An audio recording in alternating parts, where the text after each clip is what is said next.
Let's style my pixie cut, round 2. I heard you guys in the comments of round 1, and I was too far. Fair. So let's get a little bit closer, shall we?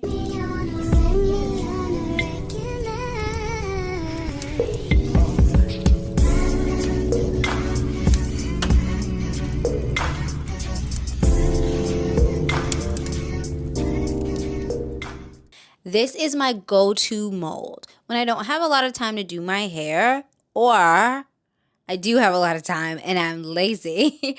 I choose this style. You'll probably see me 99.999% of the time with this specific look, this part in this direction, these waves. Yeah, this is my go-to. Let me show you how I do it quickly. Let's roll.